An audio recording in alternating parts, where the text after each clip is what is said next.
मोमोजची चटणी तर तुम्ही बऱ्याच वेळा खाल्ली असेल, परंतु साध्या आणि सोप्या पद्धतीने बनवतात कशी त्याची रेसिपी आज मी तुमच्यासोबत शेअर करणार आहे। झणझणीत लाल भडक टेस्टी ही मोमोजची चटणी नुसत्या मोमोज सोबत नाही तर रोजच्या जेवणामध्ये सुद्धा तुम्ही रोज खाल्ल्याशिवाय राहणार नाही। चला तर रेसिपीला सुरुवात करूया। मी शीतल टेस्टी मोमेंट्स मध्ये आपणा सर्वांचे मनपूर्वक स्वागत करीत आहे। कढईमध्ये ठेवूया साधारणतः अर्धा लिटर पाणी उकळवायला।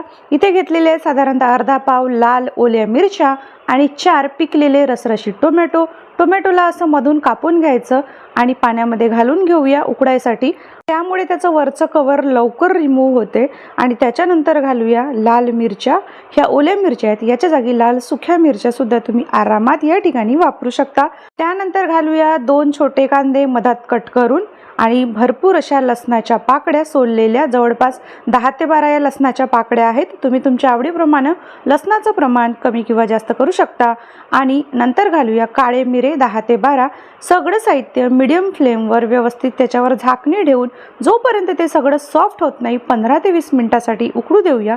15 ते 20 मिनिटानंतर बघू शकता व्यवस्थित सगळं साहित्य छान उकळलेलं आहे, मऊ झालेलं आहे। गॅस बंद करून थंड होऊ देऊया। टोमॅटोचं वरचं कवर असं अलगद काढून घेऊया, पटकन निघतं असून मधातून त्याला जर आपण चिरे मारले तर।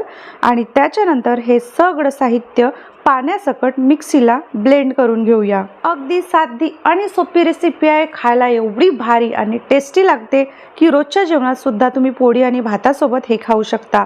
मस्त ग्राइंड करून घेतल्यानंतर कढईमध्ये मी घातलेलं आहे मोहरीचं तेल, साधारणतः 1 वाटी। तुम्ही कोणत्याही खाण्याच्या तेलाचा इथे उपयोग करू शकता। तेलामध्ये ग्राइंड करून ठेवलेली प्युरी घालूया, चवीनुसार मीठ घालूया। त्याच्यानंतर 1 चमचा छोट्या चमच्याने मी तिखट घातलेला आहे। आणि सगळ्यात महत्त्वाचं इन्ग्रेडियंट म्हणजे याच्यामध्ये घालूया 2 चमचे साधारणतः सोया सॉस। सोया सॉसमध्ये पण मीठ असतो, त्याच्यामुळे मीठ जे आपल्याला घालायचं आहे ते बेतानेच घालायचं आहे। व्यवस्थित एकजीव करून घेऊया सगळं साहित्य आणि आरामात मीडियम टू लो फ्लेमच्या दरम्यान 15 ते 20 मिनिटासाठी या चटणीला उकळू देऊया।